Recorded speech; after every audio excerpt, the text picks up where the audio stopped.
Welcome to Babel, Translating the Middle East, a podcast from the Middle East program at CSIS.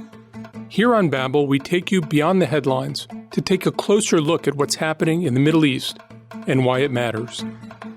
This week on Babel, I speak with Nicholas Blanford, who's one of the world's leading experts on Lebanese Hezbollah. We talk about Hezbollah's evolution, its ties to other actors in the region, and the role the group is playing in the current Israeli-Palestinian conflict. Then I continue the conversation with Will Todman and Leah Hickert to discuss Hezbollah's deep roots in Lebanese society and the organization's future. To translate some of what's happening in the Middle East, this is Babel.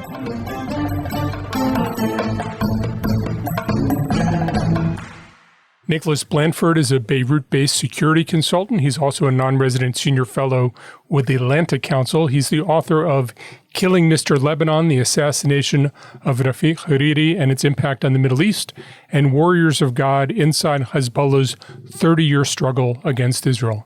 Nicholas Blanford, welcome to Babel. Thank you, Jon. As you've written for many years, there are a range of Lebanese attitudes toward Hezbollah.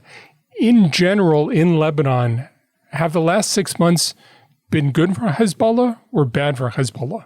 To be honest, probably the same. The division in Lebanon has been so strong and divisive over Hezbollah's weapons and its military aspirations that what has happened in the last 6 months is a continuation of the political divisions of Hezbollah's intervention in Syria, Hezbollah's alleged role in the assassination of Rafik Hariri, and so on.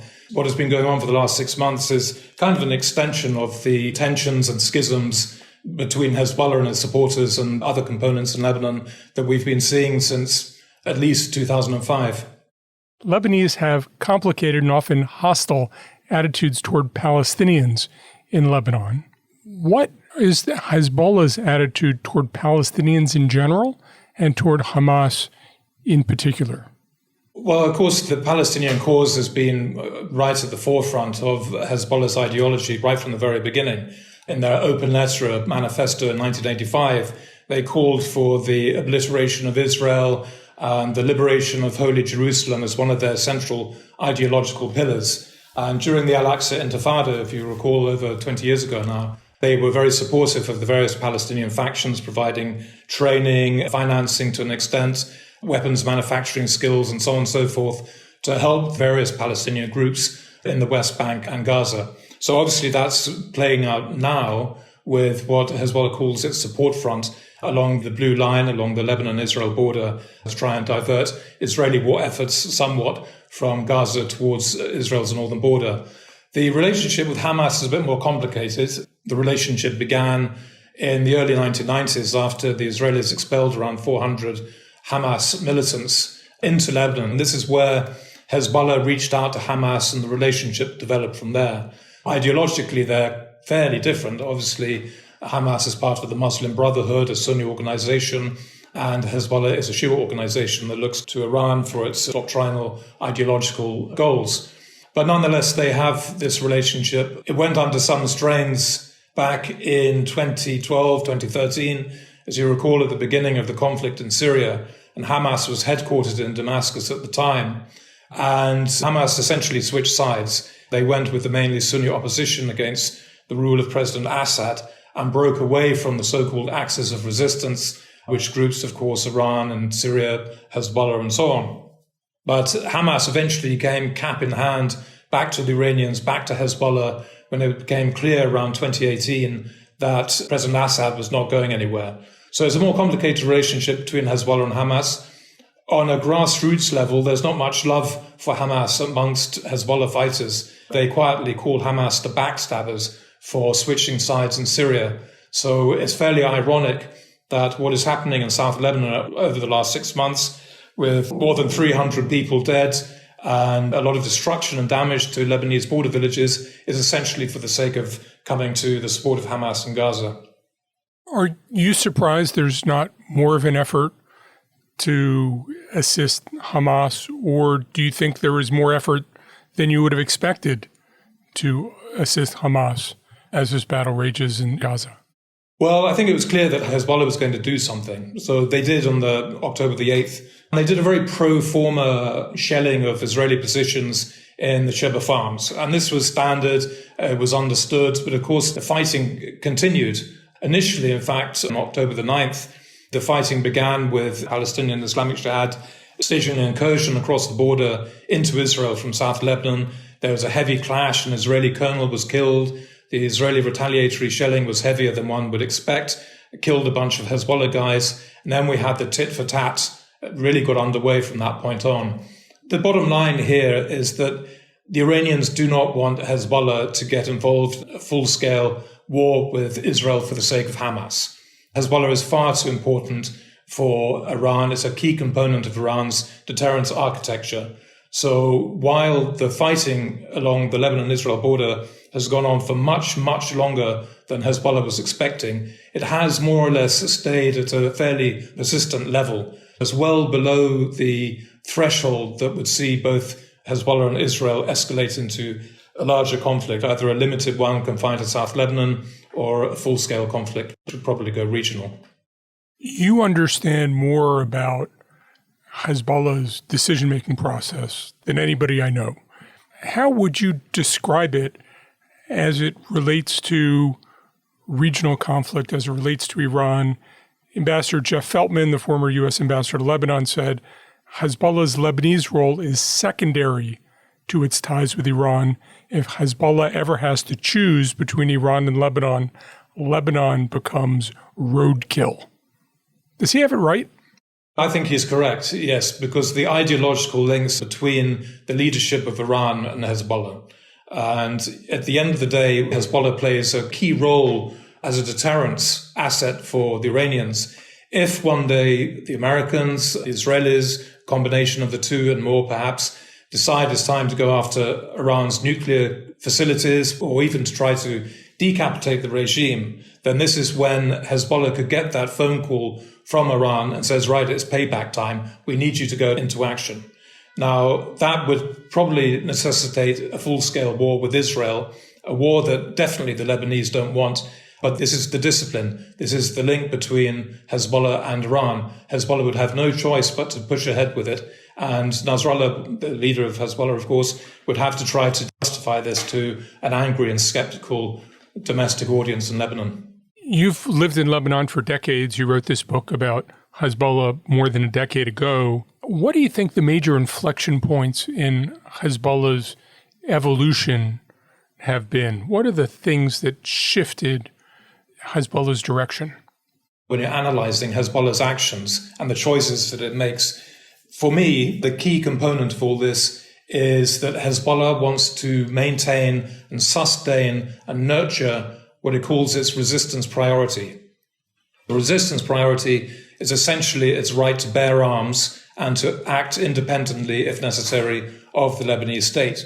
Every action that they've taken when there's been a sudden shift in behavior has been because of a change of circumstances in Lebanon and potentially a threat to Hezbollah. So in the 1980s, we had a chaotic situation in Lebanon. The country's at civil war. You have this zealous new organization backed by the Iranians emerging.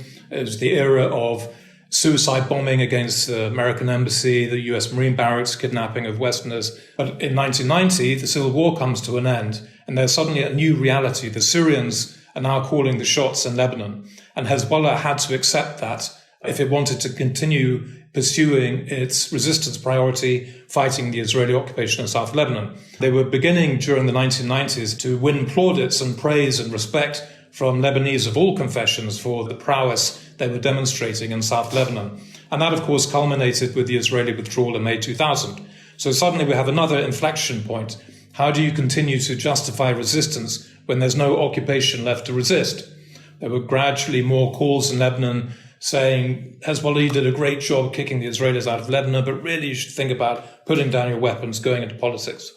Then in 2005, Rafiq Hariri was assassinated. The country politically splits into two camps, one headed by Hezbollah and the other headed by factions backed by the West.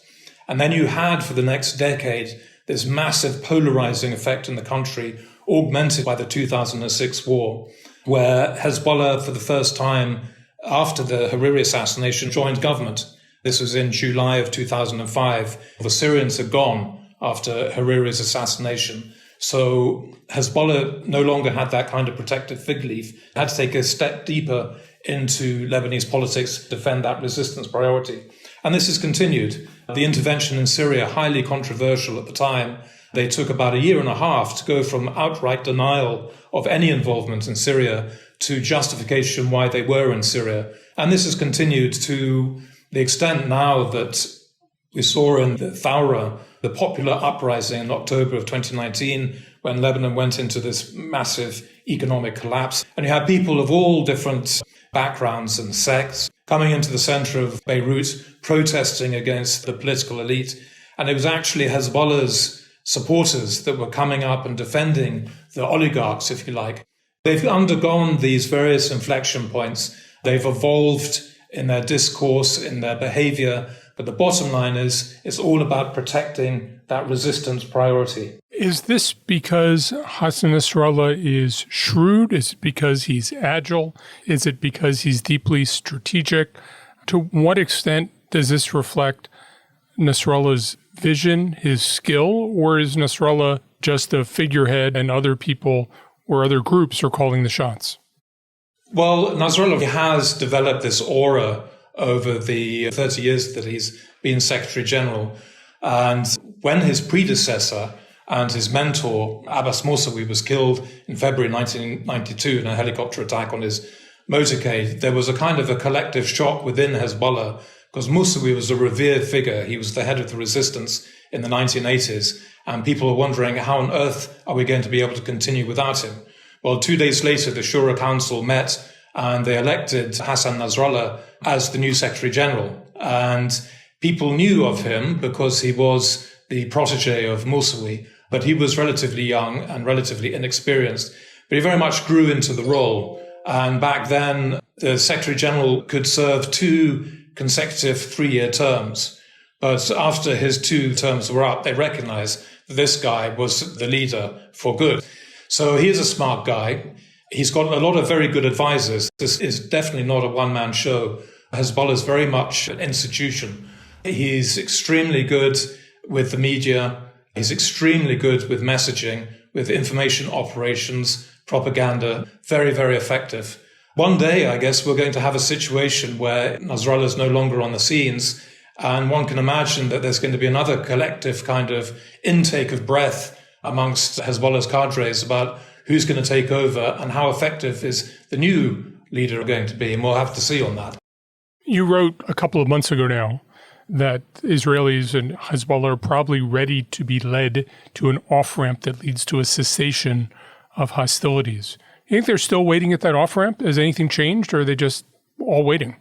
I think they're waiting. The war, the fighting in South Lebanon has continued for far longer than they were expecting. And that was actually admitted in an interview with NBC with Sheikh Naim Qassem, who's the number 2 of Hezbollah. It's very important for Hezbollah to come across that it won, that it prevailed. So it has to save face. I think even more so than 2 months ago, Hezbollah is ready to be led to the off-ramp. But somebody needs to hold their hand and guide them to the off-ramp. And I think it's the same with the Israelis. I think the Israelis want this to end.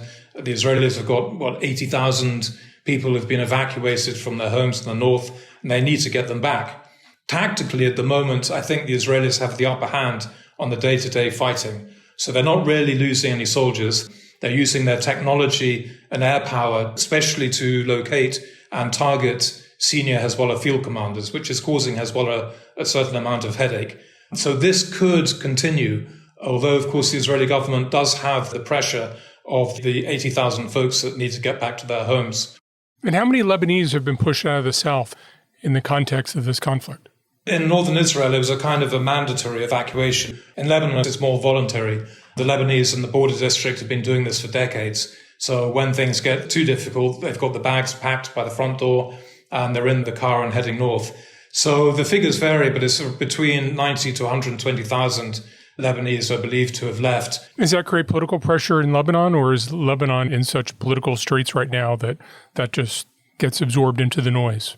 Everything is ground to a halt in Lebanon politically. Before this kicked off in October, the main political issue was to try to elect a new president. That has just been pushed aside now. The Lebanese government is acting in a caretaker capacity anyway because of the lack of a president. So its powers are limited. It certainly doesn't have the strength to step in and go to Hezbollah and say, enough, stop the fighting, you're causing too much damage to the south, and you're risking plunging the country into a major war with Israel that we do not want.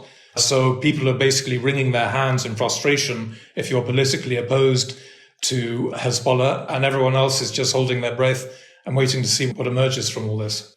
You've described the split over Hezbollah as basically a fault line that runs through Lebanese society. Do you see a way to heal that division or to bridge it or to somehow bring Lebanese together?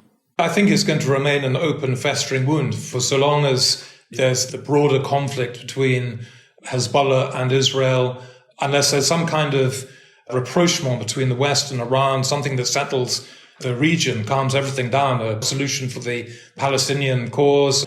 All these regional fissures and tensions and stresses are going to continue to be played out in Lebanon. I don't really see any way, unless there's some kind of regional shift, some regional settlement, that things are going to change much here. What Hamas did on October 7th, intended to terrorize Israelis, targeting civilians, is that the kind of thing Hezbollah might contemplate, might be capable of? Is that something that Israelis need to include in the potential Hezbollah playbook going forward? Or is it so different from what Hezbollah did that it's really not within the realm of possibility? What Hamas did on October the 7th, in terms of crossing the security fence, going into the Gaza envelope, this is straight out of Hezbollah's playbook.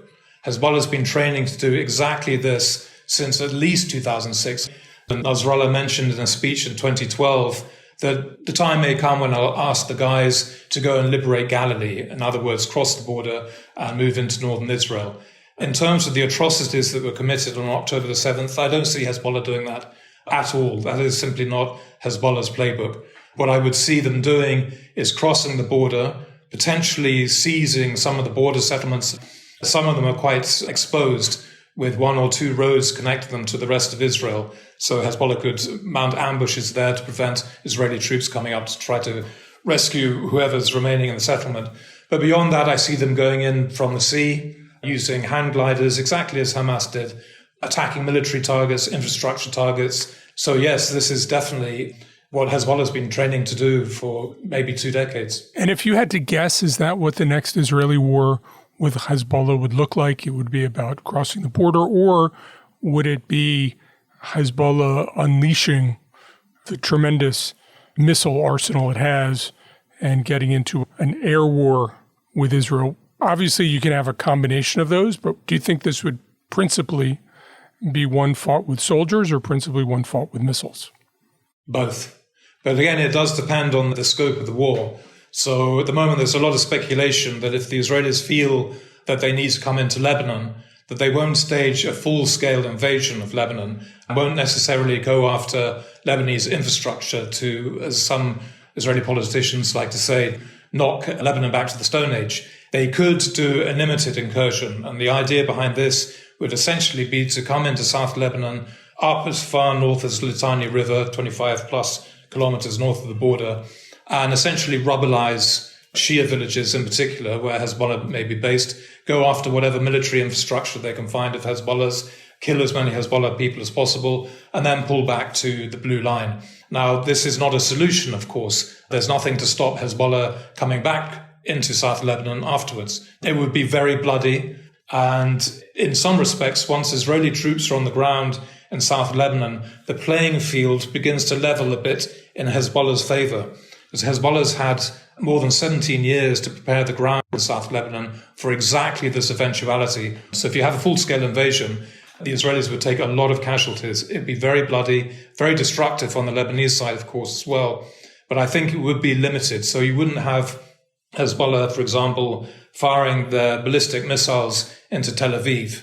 They will be saving that in case the Israelis one day decide, right, we need to go after Hezbollah properly and we're going to destroy Lebanon in the process. And that's the moment when you will have what the Iranians did 2 weeks ago, but on a much, much larger scale and with no previous warning. The country will go into lockdown for the duration. No one's going to work. No one's going to school. No one's going to university. No civilian aviation traffic. No civilian maritime traffic. And you're going to have a level of destruction from the blue line going all the way down to Tel Aviv and beyond. Are you confident the two sides have deterred each other for the time being? I think so. And I think the fact that we had 17 years of near total calm from the 2006 war until October the 8th was testimony to that. Now, I can understand the trauma felt by Israelis after October the 7th and the fears of those Israelis who are living cheek by jowl with Hezbollah along the northern border. But they did enjoy 17 years of calm. There's no reason to suppose that once the war in Gaza is over, if things calm down between Hezbollah and the Israelis, that the calm couldn't last another 17 years, assuming no one is going to go after the regime in Iran. You could have another 17 years of complete calm along the blue line. Nicholas Blanford, thank you very much for joining us on Babel. My pleasure, John. Thank you.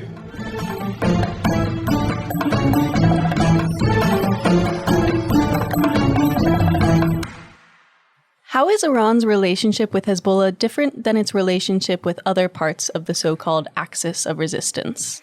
Iran just has more intimacy with Hezbollah. Hezbollah feels like a core interest of Iran. That's not really true of the others. The others seem disposable. And we've seen Hamas come and go.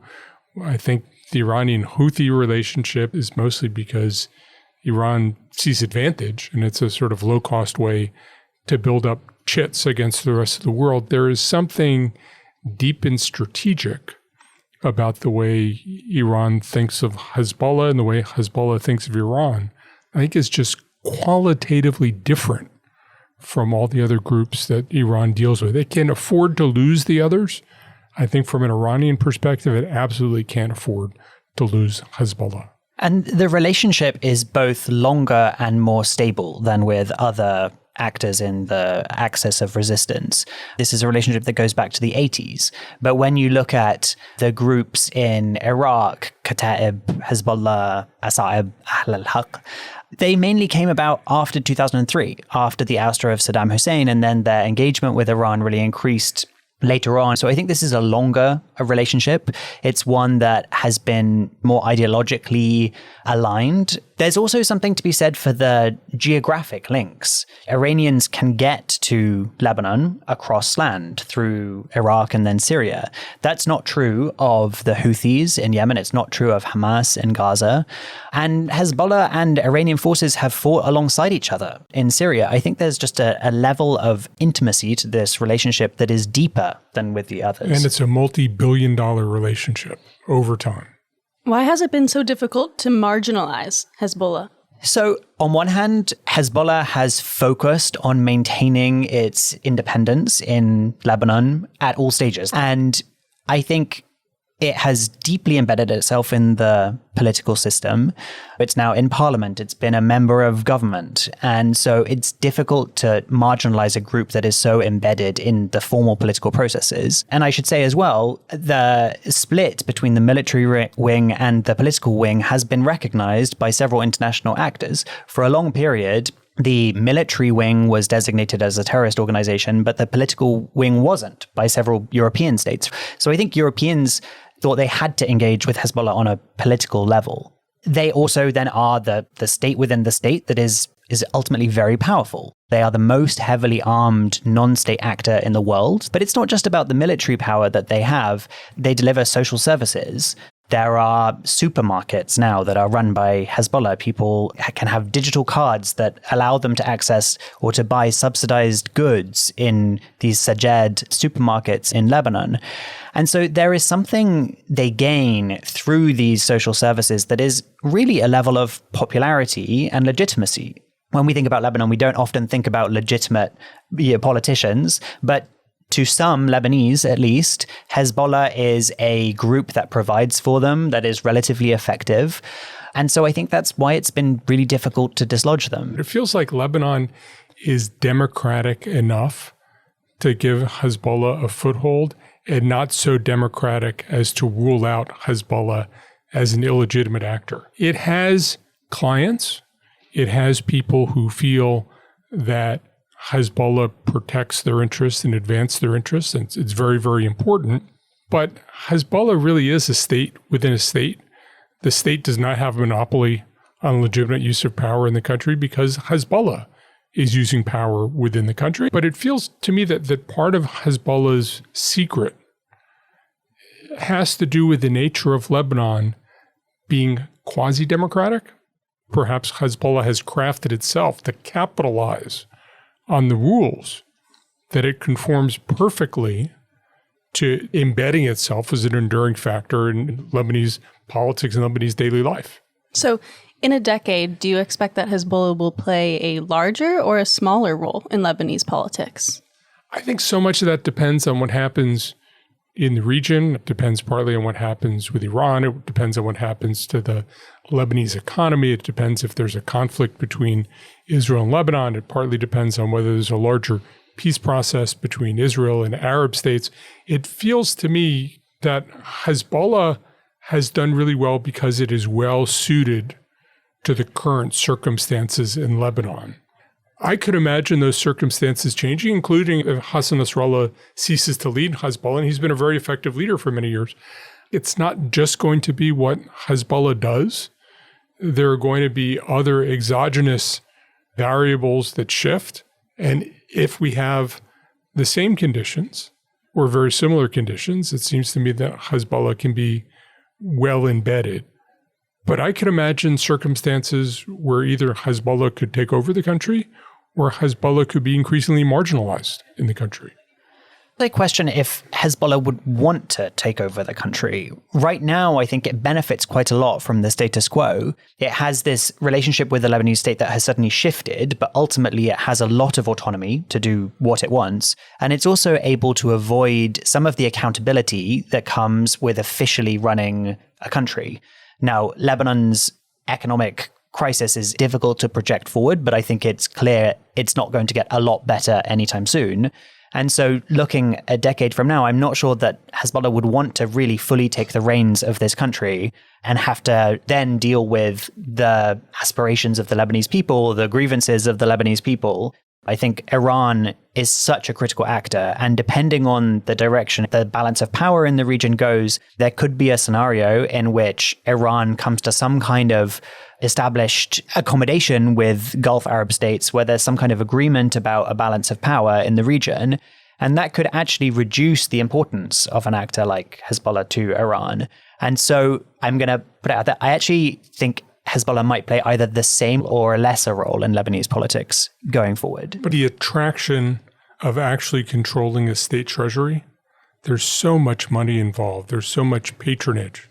While I totally take your point, Hezbollah has found advantage in sort of being half in and half out, and has certainly gotten a lot of support from the Iranians. My guess is also if they really thought they could get the jackpot, that it might be hard to resist really having power. But the Shia in Lebanon are not a majority. And as a minority government that may be alienated from the majority, that could be very hard, and they could decide that their best prospects are staying exactly where they are. But as you rightly say, Iran is likely to go through a leadership transition in the next 10 years. We'll see where energy markets are and how much Iran could contribute to Hezbollah. You have all sorts of questions about how Gaza reconstruction is going to unfold, if it unfolds. There are a lot of question marks. And maybe the secret to Hezbollah has been its agility and adaptability, and it may be called on to exercise more of that in the next 10 years than it has in the last 30. In a decade, we'll reconvene to discuss whether or not any of this came true. Thanks for joining me, Jon and Will. Thank you, Leah. Thank you, Leah. Thanks for listening to Babel. If you enjoyed this episode, please subscribe to the podcast on iTunes or Spotify or wherever you listen to podcasts. You can find more analysis on this topic linked in the show notes on the CSIS website, and you can find us on Twitter at CSIS Mideast.